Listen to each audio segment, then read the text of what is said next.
Hello नमस्कार दोस्तों, स्वागत है आपका शौर्य स्टडी पॉइंट में। दोस्तों आज हम आप लोगों के लिए रीजनिंग के 25 प्रश्न लेकर आए हैं। सभी प्रश्न बहुत ही इम्पोर्टेंट हैं और एग्ज़ाम की दृष्टि से बहुत ही महत्वपूर्ण साबित होने वाले हैं। सभी प्रश्न किसी न किसी गवर्नमेंट एग्ज़ाम में पूछे जा चुके हैं और इनको हम PYQ के तौर पर आपको करा रहे हैं। सभी प्रश्न बहुत ही इम्पोर्टेंट हैं, ध्यानपूर्वक इन सभी को करिएगा। यदि आपको प्रश्न का उत्तर पता है तो कमेंट बॉक्स में उसका आंसर ज़रूर दीजिएगा। और यदि आप हमारे चैनल पर पहली बार विजिट कर रहे हैं तो हमारे चैनल को सब्सक्राइब कीजिए और बेल आइकन प्रेस कीजिए ताकि आने वाली वीडियो का नोटिफिकेशन आपके पास सबसे पहले पहुंचे। तो चलिए दोस्तों, ज़्यादा समय ना लेते हुए अपने पहले प्रश्न को करना शुरू करते हैं। आपका पहला प्रश्न है, नीचे दिए गए विकल्पों में से संबंधित शब्द का चयन कीजिए। दोस्तों हमें कुछ शब्द दिए गए हैं, इसमें हमें बताना है कि शोक का जिस प्रकार संबंध किससे है, आनंद से है, उसी प्रकार शोक का संबंध किससे होगा, क्वेश्चन मार्क के स्थान पर क्या होगा, ये हमें बताना है। देखिए शोक का उल्टा क्या होता है, आनंद, और सुख का उल्टा क्या हो जाएगा दोस्तों, विपरीत अर्थ, दुख। तो यहाँ पे क्या आ जाएगा, दुख, यानी कि कौन सा ऑप्शन सही हो जाएगा हमारा, ऑप्शन 2 हमारा सही आंसर हो जाएगा, दुख। किसमें आया देखिए, SSC CPU सब इंस्पेक्टर परीक्षा 2007 में ये क्वेश्चन पूछा जा चुका है। आइए अगला क्वेश्चन देख लेते हैं, क्वेश्चन नंबर 2। क्वेश्चन नंबर 2 में कह रहा है, नीचे दिए गए विकल्पों में से संबंधित संख्या का चयन कीजिए। हमें संबंधित संख्या बतानी है दोस्तों। जिस प्रकार 20 से कितना आया है, 30 हुआ है, उसी प्रकार क्वेश्चन मार्क से 72 किस प्रकार आएगा, ये हमें बताना है। देखिए 20 है, या तो इसमें हम क्या करते हैं, या तो स्क्वायर देखते हैं या फिर हम 20 को किस तरीके से पैटर्न लगाएं कि 30 आ जाए। ठीक है, तो देखिए 20 को हम क्या लिख सकते हैं, 20 को हम लिख सकते हैं 5 गुणा 4, 5 चौक कितना हो जाएगा, 20 हो जाएगा। ऐसे ही हम इस यहाँ पे क्या कर देंगे, 5 गुणा 6 करेंगे तो कितना आ जाएगा, 30 आ जाएगा, और ये कितना आ रहा है, 20 आ रहा है। ठीक है, देखिए यहाँ पे 4 से गुणा किए, यहाँ पे 6 से गुणा किए। ठीक है, यानी कि 2 का डिफरेंस है, तो सेम पैटर्न यहाँ पे लगाएंगे। देखिए अगर हम यहाँ पे क्या कर दें, 8 गुणा 7 कर दें तो कितना आ जाएगा, 56। ठीक है, और हम सभी लोग जानते हैं कि 8 गुणा अगर 9 करेंगे तो कितना आ जाएगा, 72। तो देखिए 72 यहाँ पे देखिए 2 का डिफरेंस था, 4 और 2 6, 4 और 6 के बीच में कितने का, 2 का डिफरेंस है। तो ऐसे ही 7 और 9 के बीच में कितने का डिफरेंस है, 2 का डिफरेंस है। तो यहाँ पे 7 से गुणा किए तो कितना आ गया, 56, यानी कि यहाँ पे क्या आ जाएगा, क्वेश्चन मार्क के स्थान पर 56 आ जाएगा। यही हमारा सही आंसर हो जाएगा। चलिए अगला क्वेश्चन देख लेते हैं, क्वेश्चन नंबर 3। क्वेश्चन नंबर 3 कह रहा है, दिया हुआ सेट। दोस्तों हमें एक सेट दिया गया है 64, 216 और 125। देखो देखने से ही पता लग रहा है कि ये सभी क्या हैं, क्यू हैं। देखिए ये 4 का क्यू है, ये 6 का क्यू है, ये 5 का क्यू है। अब यही हमें देखना है कि ऑप्शन जो हमें दिए हुए हैं इसमें कौन सा ऑप्शन ऐसा है इसमें तीनों ही क्यू हैं। तो देखिए 26 किसी का क्यू नहीं होता है तो ये तो होगा नहीं। देखो 55 किसी का क्यू नहीं होता है तो ये भी नहीं होगा। ठीक है, देखो 8 किसका क्यू होता है, 2 का क्यू होता है। 27 किसका क्यू होता है, 3 का क्यू होता है। और 64 किसका क्यू होता है, 4 का क्यू होता है। तो यही हमारा सही आंसर हो जाएगा, ऑप्शन सी। चलिए अगला क्वेश्चन देख लीजिए, क्वेश्चन नंबर 4। क्वेश्चन नंबर 4 कह रहा है, नीचे दिए गए विकल्पों में से संबंधित अक्षर का चयन कीजिए। देखो हमें इसमें क्या बताना है, संबंधित अक्षर बताना है। देखो एनालॉजी के जितने भी टाइप होते हैं वो चारों टाइप हमने यहाँ पे आपको करा दिए हैं। ठीक है, एनालॉजी से अगर क्वेश्चन आएगा तो इन चारों टाइप के अलावा क्वेश्चन कोई भी नहीं आएगा। देखिए जिस प्रकार मैट का संबंध किससे है, मैट से MAT से क्या आया है, NCW आया है। तो उसी प्रकार हमें बताना है कि APE से क्वेश्चन मार्क के स्थान पर क्या आएगा। देखिए M सबकी हमें प्लेस वैल्यू पता होनी चाहिए। देखो M की जो प्लेस वैल्यू होती है कितनी होती है, 13 होती है। A की 1 होती है, T की 20 होती है, N की कितनी होती है, 14 होती है, C की 3 और W की 23 होती है। अब देखिए M से N तक जाएंगे, यानी कि 13 से 14 तक जाएंगे तो क्या करना होगा, +1 करना होगा। 1 से 3 तक जाएंगे तो कितना करना पड़ेगा, +2 करना होगा। T फॉर 20 और W 23 होता है तो कितना प्लस करना होगा, +3 करना होगा। यानी कि 1 2 और 3 प्लस करना हो रहा है। तो सेम पैटर्न यहाँ भी लगा देंगे। A में अगर 1 प्लस करेंगे तो क्या आ जाएगा, B आ जाएगा। P में अगर +2 करेंगे तो क्या आ जाएगा, R। और E में +3 करेंगे तो क्या आ जाएगा, एच, तो क्या आ रहा है BRH, तो BRH कहाँ दिया है, ऑप्शन 2 में दिया है, यही हमारा क्या हो जाएगा, सही आंसर हो जाएगा। चलिए अगला क्वेश्चन देख लीजिए, क्वेश्चन नंबर 5। क्वेश्चन नंबर 5 कह रहा है, देखो रक्त संबंध से क्वेश्चन है, यानी ब्लड रिलेशन से क्वेश्चन है। तो क्या कह रहा है, AB का भाई है, C A की माँ है, B D की पोती है तथा F A का बेटा है, और तो F का D से क्या रिश्ता है, ये हमें बताना है। देखिए पहले नंबर कह रहा है A B का भाई है, तो बना देंगे A B का भाई है। देखो A जो है वो किसका भाई है, B का भाई है, ठीक है। आगे कह रहा है C A की माँ है, C क्या है, A की माँ है C। आगे कह रहा है D B D की पोती है तथा F A का बेटा है, तो F क्या है, A का बेटा कौन है, F है, और B क्या है, पोती है, पोती किसकी है, D की, तो कौन होगी, जो इसके इनके पिता होंगे, उनके पिता जो होंगे तभी तो ये पोती बनेगी।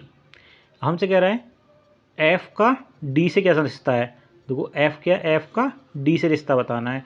तो देखो ये दादा हैं, ये उनके पिता, सॉरी ये उनके बेटे, और उनके बेटे का जो बेटा होगा वो क्या होगा, परपोता होगा, क्या होगा, परपोता, यानी कि कौन सा ऑप्शन सही हो जाएगा, ऑप्शन 4 सही हो जाएगा।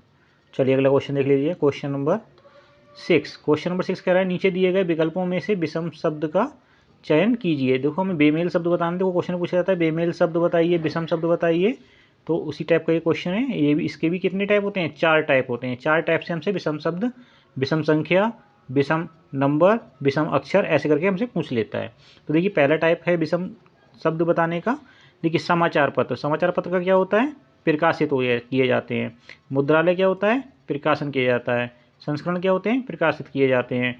जबकि ध्वनि परीक्षण क्या है, सबसे अलग चीज़ है। तो यही हमारा क्या हो जाएगा, सही आंसर हो जाएगा, ऑप्शन 4, यही विषम शब्द है। कहाँ में पूछा गया है, देखिए SSC CGL स्नातक परीक्षा में 2005 में ये क्वेश्चन पूछा जा चुका है। चलिए अगला क्वेश्चन देख लेते हैं, क्वेश्चन नंबर 7। क्वेश्चन नंबर 7 दे रहे हैं, एक्सपीरियंस शब्द में प्रयुक्त अक्षरों से कौन सा शब्द बनाया जा सकता है। तो देखिए कौन सा शब्द बनाया जा सकता है एक्सपीरियंस से, देखिए एक्सपीरियंस जितने इसमें लेटर दिए हैं उन्हीं से मिला के बनाना। देखो EXP IRE, तो देखिए यही बनाया जा सकता है, पहला ही ऑप्शन सही है। चलिए अगला क्वेश्चन देख लेते हैं, क्वेश्चन नंबर 8। क्वेश्चन नंबर 8 कह रहा है, नीचे दिए गए विकल्पों में से विषम संख्या का चयन कीजिए। तो विषम संख्या का चयन करना है, हमें बताना है विषम संख्या क्या होगी। देखिए 1 का अगर हम स्क्वायर कर दें तब भी क्या रहेगा, 1 रहेगा। 16 किसका स्क्वायर होता है, 4 का स्क्वायर होता है। 81 किसका स्क्वायर होता है, 9 का स्क्वायर होता है। जबकि 243 किसी का भी स्क्वायर नहीं होता है, तो यही क्या होगा, विषम नंबर है हमारा। ये क्या होता है, क्यू होता है, किसका क्यू होता है, 7 का क्यू होता है। चलिए अगला क्वेश्चन देख लेते हैं, क्वेश्चन नंबर 9। क्वेश्चन नंबर 9 कह रहा है, नीचे दिए गए विकल्पों में से विषम अक्षर का चयन कीजिए। हमें इसमें विषम बताना है दोस्तों, तो विषम अक्षर क्या होगा पता लगाना है। देखो कैसे करेंगे, बहुत ही आसान क्वेश्चन है। देखिए सभी की प्लेस वैल्यू पता होनी चाहिए, तो इसके लिए हम क्या करते हैं, अपनी हिसाब से इसको दूर दूर थोड़ा सा लिख लेते हैं। ये D हो गया, D सही से बना ली, D G J, ये क्या हो गया, N Q T B, ये क्या हो गया, P S B X C F I K। देखो इन सभी के बीच में कुछ लेटर का डिफरेंस है, उसी को हमें बताना है। तो बहुत इजी क्वेश्चन। देखो A की जो प्लेस वैल्यू होती है 1 होती है, D की 4 होती है, G की कितनी होती है, 7 होती है, और J की 10 होती है। तो देखिए A 3 प्लस करना होगा। देखो यहाँ पे 30 का डिफरेंस है, 7 और 3 10 होते हैं, ठीक है। आगे देखिए N का जो प्लेस वैल्यू होती है 14 होती है। Q की प्लेस वैल्यू कितनी होती है, 17 होती है। T की 20 होती है, और B की 22 होती है।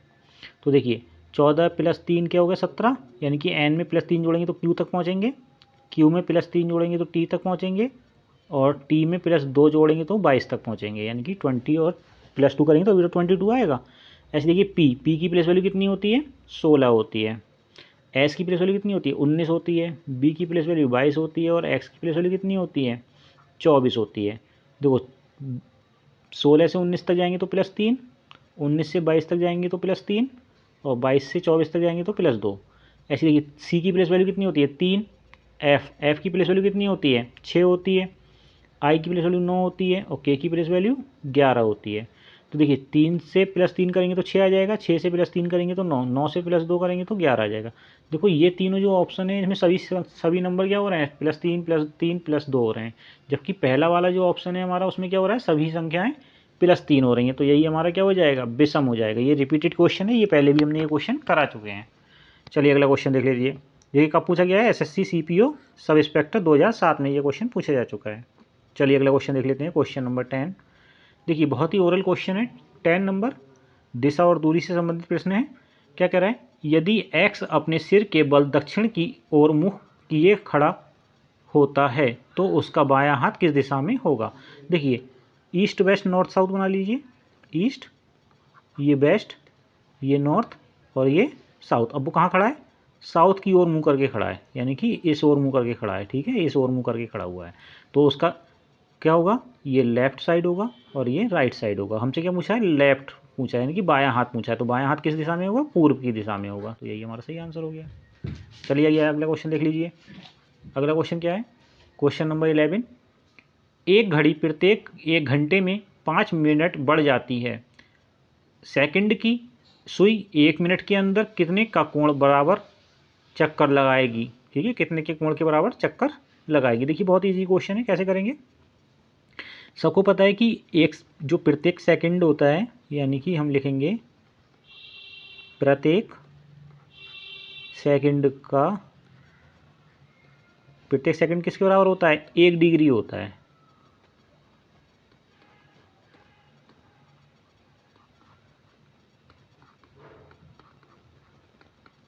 देखिए प्रत्येक सेकंड जो है वो किसके बराबर होता है, 1 डिग्री के बराबर होता है, ठीक है।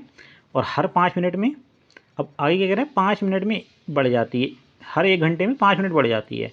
तो 5 मिनट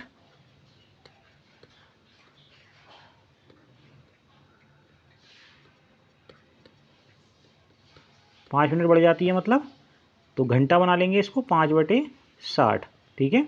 तो यहाँ पे क्या कर देंगे, 5/60 गुणा कितना, 360 डिग्री घूमती है घड़ी की सुई। तो इसको इससे डिवाइड कर देंगे, कितनी बार जाएगा, 6 × 36 60 बार जाएगा, ठीक है। और 6 पंजे, सॉरी 60, 1 0 से 1 0 कैंसिल, 6 पंजे 30, यानी कि 30 डिग्री, 30 मिनट, ठीक है। तो 30 मिनट मतलब क्या हो गया, तो हमसे पूछ रहा है कि 1 मिनट में कितना बनेगी। तो 1 मिनट देखो, 30 मिनट मतलब आधा घंटा, तो आधे घंटे क्या हो जाएगी और लेट हो जाएगी, यानी कि 360.5, यानी कि यही आंसर हो जाएगा हमारा ऑप्शन बी। आइए अगला क्वेश्चन देख लेते हैं, क्वेश्चन नंबर 12। क्वेश्चन नंबर 12 कह रहा है, नीचे दी गई श्रृंखला को पूरा कीजिए। देखिए हमें एक श्रृंखला दी हुई है, इसे हमें पूरा करना है। देखिए जब भी हमें कोई ऐसा क्वेश्चन दिया होगा श्रृंखला जिसमें क्या होगा, धीरे धीरे एकदम बढ़ती चली जा रही होगी, तो हम क्या करेंगे, इनके बीच की डिफरेंस देख लेंगे। देखो इनके 8 में कितना ऐड करें कि 17 आ जाए, 8 और 9 कितने होते हैं, 17 होते हैं।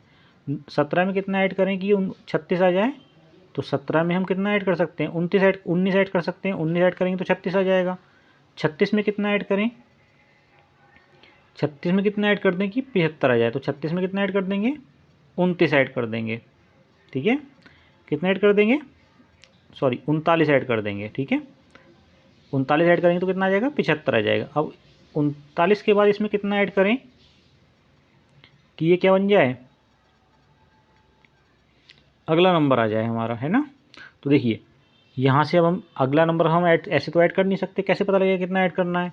तो देखिए यहाँ से देखेंगे कितने का डिफरेंस है, 10 का डिफरेंस है। यहाँ कितने का डिफरेंस आ रहा है, 20 का आ रहा है, तो यानी कि दुगना हो रहा है डिफरेंस। तो यहाँ पे भी क्या हो जाएगा, दुगना हो जाएगा, यानी कि प्लस क्या 40 हो जाएगा, ठीक है। तो जब +40 कर देंगे तो कितना हो जाएगा, 79, और 79 ऐड करेंगे तो कितना आ जाएगा, 154, ठीक है। तो 154 हमारा क्या हो जाएगा, सही आंसर हो जाएगा। चलिए अगला क्वेश्चन देख लेते हैं, क्वेश्चन नंबर 13। क्वेश्चन नंबर 13 कह रहा है, नीचे दी गई अक्षर श्रृंखला को पूरा कीजिए। देखिए हमें एक अक्षर श्रृंखला दी हुई है, इसे हमें क्या करना है, पूरा करना है। देखिए बहुत ही ईजी तरीका है, कैसे करेंगे, देखो सबकी प्लेस वैल्यू पता होनी चाहिए।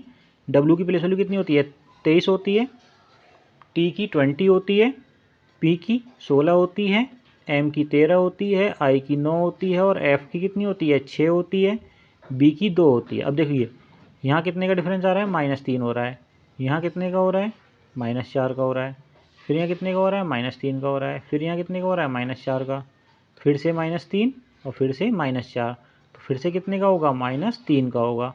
और जब इसमें से -3 जाएंगे तो क्या आ जाएगा जेड आ जाएगा। ठीक है, क्या आ जाएगा सॉरी बाई आ जाएगा बाई। ठीक है, फिर -3 होंगे तो बाई आ जाएगा और फिर क्या होंगे -4 होंगे, तो -4 होंगे तो क्या आ जाएगा यू आ जाएगा। तो बाई और यू हमारा सही आंसर हो जाएगा, यही आंसर है। चलिए अगला क्वेश्चन देख लीजिए, क्वेश्चन नंबर 14। क्वेश्चन नंबर 14 कह रहा है नीचे दी गई अक्षर श्रृंखला को पूरा कीजिए। हमें अक्षर श्रृंखला को पूरा करना है। ठीक है, तो देखिए अक्षर श्रृंखला को कैसे पूरा करना है। देखिए हर एन के पहले ए है और एन के बाद ए है। देखो यहाँ पे हम देखेंगे तो एन से पहले भी ए है और एन के बाद भी ए है, तो यानी कि यहाँ पे हम क्या कर दें ए कर दें, तो ये क्या बन जाएगा ए बन जाएगा। ठीक है, फिर अगला देखिए एन के पहले एन, ठीक है, और ए के पहले क्या है यहाँ भी क्या आ जाएगा ए आ जाएगा। ठीक है, क्या आ जाएगा ए आ जाएगा। ठीक है, तो क्या बन जाएगा एन एन ए। आगे देखिए ए एन ए, ये कंप्लीट हो रहा है। फिर यहाँ पे क्या हो जाएगा एन एन एन ए, फिर ए एन ए, फिर यहाँ क्या हो जाएगा एन एन ए। समझ आ गई बात। देखिए दो बार क्या बन रहा है N N A N A N N A N A N N A ऐसे बन रहा है। ठीक है, तो यही हमारा क्या हो जाएगा सही आंसर हो जाएगा ऑप्शन बी। चलिए अगला क्वेश्चन देख लीजिए, क्वेश्चन नंबर 15। क्वेश्चन नंबर 15 कह रहा है कि यदि W की जो वैल्यू दी हुई है वो 23 दी हुई है, तो और बिन की जो वैल्यू दी हुई है वो 46 दी हुई है, तो बिन की 46 वैल्यू कैसी हो गई। W की प्लेस वैल्यू कितनी होती है 23 होती है, आई की प्लेस वैल्यू 9 होती है और एन की प्लेस वैल्यू कितनी होती है 14 होती है। इन सभी को ऐड करेंगे तो कितना आ जाएगा 46। ऐसे ही हमसे पूछा है WA बाई की, तो W कितनी 23 प्लस A की 1 और बाई का 25, इन सभी को ऐड करेंगे तो कितना हो जाएगा 49। 23 और 1 24, 24 और 25 49 होते हैं, तो 49 कहाँ है ऑप्शन सी में है, यही हमारा सही आंसर हो जाएगा। यानी कि WA की प्लस वैल्यू कितनी हो जाएगी 49 हो जाएगी। चलिए अगला क्वेश्चन देख लेते हैं, क्वेश्चन नंबर 16। क्वेश्चन नंबर 16 कह रहा है कि मैन्युफैक्चर शब्द में प्रयुक्त अक्षरों से कौन सा शब्द बनाया जा सकता है। तो देखिए मैन्युफैक्चर में क्या आ रहा है FACE आ रहा है, तो यही फेस को हम मैन्युफैक्चर में प्रयुक्त अक्षरों से बनाया जा सकता है। देखो FAC और E ये है। ठीक है, चलिए अगला क्वेश्चन देख लेते हैं, बहुत ईजी क्वेश्चन था। आइए अगला क्वेश्चन देख लेते हैं, क्वेश्चन नंबर 17। क्वेश्चन नंबर 17 कह रहा है कि कथन और निष्कर्ष से संबंधित प्रश्न है, बहुत ही आसान क्वेश्चन है। देखिए कह रहे हैं नीला काला है और कुछ काला लाल है, सभी लाल हरे हैं लेकिन पीला नहीं है। देखिए जो नीला है वही क्या है काला है। ठीक है, आगे कह रहा है कुछ काला लाल है, तो कुछ काला जो है वो क्या है लाल है। आगे कह रहा है सभी लाल हरे हैं, तो जितने भी लाल हैं वो सब क्या हैं हरे हैं, लेकिन पीले नहीं हैं, तो पीले नहीं है तो यानी कि यहाँ ये हो जाएगा पीला अलग बन गया। आगे कह रहा है कुछ नीला हरा है, तो देखिए नीला ये है ये हरा है, तो कुछ हैं, तो ये निष्कर्ष हमारा सही है। कोई काला पीला नहीं है, ये भी बात सही है, पीला सबसे अलग बनाया हुआ है। आगे कह रहा है कुछ काला पीला नहीं है, कुछ काला पीला नहीं है, कुछ काला मतलब काला तो कुछ का कोई भी काला नहीं है, तो ये तो गलत हो गया। कोई काला हरा नहीं है, कोई भी काला हरा नहीं है, तो यहीं कुछ काले हरे हैं, तो ये भी बात गलत है। यानी कि निष्कर्ष क्या निकलता है केवल एक और दो निष्कर्ष लागू होता है। चलिए अगला क्वेश्चन देख लेते हैं, क्वेश्चन नंबर 18। क्वेश्चन नंबर 18 क्या कह रहा है लुप्त संख्या ज्ञात कीजिए। देखिए लुप्त संख्या ज्ञात करना है। देखिए इसमें हमें क्या है हमें बताना है कि क्वेश्चन मार्क के स्थान पर क्या आएगा। देखिए अगर हम क्या कर दें 4 का स्क्वायर कर दें, 3 का स्क्वायर कर दें और इन दोनों को क्या कर दें जोड़ दें, तो कितना आ जाएगा 25 आ जाएगा। और 25 किसका स्क्वायर होता है 5 का स्क्वायर होता है। समझ में आ गई बात। ऐसे देखिए 5 का स्क्वायर करेंगे 25, 12 का स्क्वायर करेंगे, देखिए यहाँ पे लिख देते हैं, चलो 5 का स्क्वायर करेंगे प्लस 12 का स्क्वायर करेंगे। ठीक है, तो जब हम दोनों चीज़ों को जोड़ते हैं तो कर्ण की भुजा आ जाती है। ठीक है, तो देखिए अगर हम इसका स्क्वायर कर देंगे 5 पंजे 25 प्लस 12 12 144, इन दोनों को जोड़ेंगे तो कितना आ जाएगा 169, और 169 किसका स्क्वायर होता है 13 का स्क्वायर होता है। ऐसे ही 25 किसका स्क्वायर होता है 5 का स्क्वायर होता है। तो ऐसे ही यहाँ देखेंगे, देखो 17 का स्क्वायर माइनस 15 का स्क्वायर, तो 17 का स्क्वायर होता है 289, 15 का स्क्वायर होता है 225, दोनों को घटाएंगे तो कितना बचेगा 64, और 64 किसका स्क्वायर होता है 64 किसका स्क्वायर होता है 8 का स्क्वायर होता है। तो 8 यहाँ पे क्या आ जाएगा 8, ठीक है। तो यही हमारा क्या हो जाएगा सही आंसर हो जाएगा। चलिए अगला क्वेश्चन देख लेते हैं, क्वेश्चन नंबर 19। क्वेश्चन नंबर 19 क्या कह रहा है, अमित की आयु सुमित की आयु के बराबर है। तो देखिए अमित की आयु सुमित की आयु के बराबर है, तो यहाँ लिख देंगे अमित और सुमित, ठीक है। आगे कह रहा है क्योंकि वे जुड़वा हैं, ऋचा सुमित से छोटी है। सुमित से छोटी कौन है ऋचा है, ऋचा ऋचा कौन है सुमित से छोटी है। आगे देखिए ऋचा ज्योत्सना से छोटी है, ज्योत्सना से छोटी है लेकिन सौरभ से बड़ी है। तो सौरभ से बड़ी है, तो यहाँ पे क्या आ जाएगा सौरभ।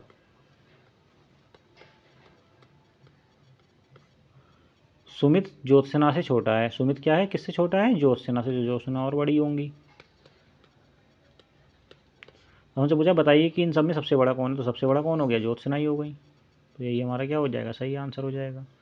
आइए अगला क्वेश्चन देख लेते हैं, क्वेश्चन नंबर 20। क्वेश्चन नंबर 20 देखिए बहुत ही ओरल क्वेश्चन है, आयु से संबंधित प्रश्न है। कह रहा है एक पिता की आयु उसके पुत्र की वर्तमान आयु की दुगनी है, ठीक है। यदि पुत्र की आयु 20 वर्ष है, देखिए अगर ये है सन और ये है फादर, देखो सन की आयु दी हुई है 20 वर्ष, तो वर्तमान आयु है सन की 20 वर्ष, तो पिता की आयु दुगनी हो गई तो कितनी 40 वर्ष हो गई। तो कितने वर्ष पहले उसकी आयु अपने पुत्र की आयु की 3 गुना होगी, ठीक है। तो 10 वर्ष पहले मान लीजिए 3 गुना कब होगी, देखो इसकी 10 वर्ष कर दें, 10 वर्ष पहले तो 10 वर्ष हो गया, और इसकी 10 वर्ष करेंगे तो ये कितना हो जाएगी 30 वर्ष हो जाएगी। तो ये देखो 10 वर्ष पहले ये 10 वर्ष की हो गई, 10 वर्ष का है, और ये 3 गुना हो गई 30 वर्ष, तो यानी कि आंसर क्या हो जाएगा 10 वर्ष पहले। चलिए अगला क्वेश्चन देख लेते हैं, क्वेश्चन नंबर 21। क्वेश्चन नंबर 21 कह रहा है कि प्रश्न आकृति हमें दी हुई है, इसमें हमें बताना है कि क्वेश्चन मार्क के स्थान पर कौन सी आकृति आएगी। देखिए जो बड़ी आकृति है वो कौन सी कैसे घूम रही है क्लॉकवाइज घूम रही है, और जो छोटी वाली आकृति है वो कैसी घूम रही है एंटी क्लॉकवाइज घूम रही है। तो इसके अकॉर्डिंग अगर हम देखेंगे तो कौन सा आंसर सही हो जाएगा, हमारा दूसरा ऑप्शन सही हो जाएगा। चलिए अगला क्वेश्चन देख लीजिए, क्वेश्चन नंबर 22। प्रश्न आकृति, देखिए हमें बताना है कि इस प्रश्न आकृति को कौन सी आकृति पूर्ण करेगी। तो देखिए ये लेटर, ये जो लाइन है वो सीधी पूरी आ जाएगी, ठीक है, और ये इसको ऐसे मैच कर देगी, ठीक है। फिर क्या है, एक ये रेखा है, ये रेखा कैसी होगी सीधी आएगी, ये इधर जाएगी, ठीक है, सेम ऐसा बन रहा है, और ये रेखा इससे मिल जाएगी। तो यानी कि ये किस में हो रहा है ऑप्शन ए में हो रहा है, ठीक है। तो यही हमारा सही आंसर हो जाएगा। चलिए अगला क्वेश्चन देख लेते हैं, क्वेश्चन नंबर निम्नलिखित को सार्थक क्रम में व्यवस्थित कीजिए। देखिए सार्थक क्रम में लगाना है हमें इसको। देखिए सबसे पहले क्या आएगी बैलगाड़ी, पहले नंबर पे बैलगाड़ी लगा देंगे, बैलगाड़ी के बाद क्या बनेगा घोड़ा गाड़ी हो जाएगी दूसरे नंबर पे, ठीक है। फिर क्या आ जाएगी फिर बस बनेगी 3, फिर बस के बाद हवाई जहाज़, और हवाई जहाज़ के बाद क्या आएगा रॉकेट। तो यानी कि क्या हो रहा है, देखो सबसे पहले बैलगाड़ी यानी कि दूसरे नंबर पे बैलगाड़ी, चौथे नंबर पे घोड़ा, ठीक है, फिर तीसरे नंबर पे क्या आ जाएगी बस, चौथे नंबर पे आ जाएगी, तो यानी कि यही ऑप्शन हमारा सही बैठ रहा है, ठीक है। चलो अगला क्वेश्चन देख लीजिए, क्वेश्चन नंबर 24। निम्नलिखित में से कौन सा आरेख गाजर खाद्य साग सब्जी के बीच में संबंध रखता है। देखियो खाद्य पदार्थ कौन से हैं गाजर और साग सब्जी, ये सब साग सब्जी जो है, और गाजर है, गाजर क्या होती है एक साग सब्जी है, सब्जी है गाजर, और सब्जी क्या होती हैं खाद्य होती हैं। तो उसके अकॉर्डिंग कौन सा सही हो जाएगा पहला ऑप्शन सही हो जाएगा, ठीक है। चलिए अगला क्वेश्चन देख लेते हैं, क्वेश्चन नंबर 25। क्वेश्चन नंबर 25 कह रहा है कि निम्नलिखित आकृतियों में कौन कितने त्रिभुज हैं। देखिए इसमें कितने त्रिभुज हैं 16 त्रिभुज हैं। देखिए कैसे काउंट करेंगे, नंबरिंग डाल देंगे 1 2 3 4 5 6 त्रिभुज हो गए, ठीक है। अब देखिए 6 त्रिभुज तो ये हो गए, एक पूरा बड़ा वाला हो गया, कितने हो गए 7 हो गए। अब देखिए एक ये हो गया 8, ठीक है। फिर एक ये हो गया 9, ठीक है। फिर देखिए 9 हो गए, अब एक ये हो गया आपका 9 और 1 10 हो गए, एक ये वाला 11 हो गए, ठीक है। फिर देखिए एक ये 12, फिर 12 और एक ये 14 13, ठीक है। फिर ये वाला पार्ट समकोण त्रिभुज, ठीक है, दोनों साइड के 2 ये हो गए, 13 और 2 हो गए 15, और एक ये पूरा वाला त्रिभुज 16 त्रिभुज हो गए टोटल। ऑप्शन ए आपका सही आंसर हो जाएगा। इस तरीके से दोस्तों हमने ये 25 प्रश्न कंप्लीट कर लिए हैं। अब आप कमेंट करके बताएं कि आपने कितने प्रश्नों का सही आंसर दिया है। यदि आपने 24 प्रश्नों का सही आंसर दिया है तो आपकी तैयारी बहुत अच्छी है, और आगे इसी तरीके के प्रश्न पाने के लिए हमारे चैनल को सब्सक्राइब कीजिए, और यदि आपको वीडियो अच्छी लगी है तो हमारे चैनल को लाइक कीजिए, वीडियो को लाइक कीजिए और चैनल को सब्सक्राइब कीजिए। मिलते हैं अगली वीडियो में कुछ नए प्रश्नों के साथ, तब तक के लिए धन्यवाद।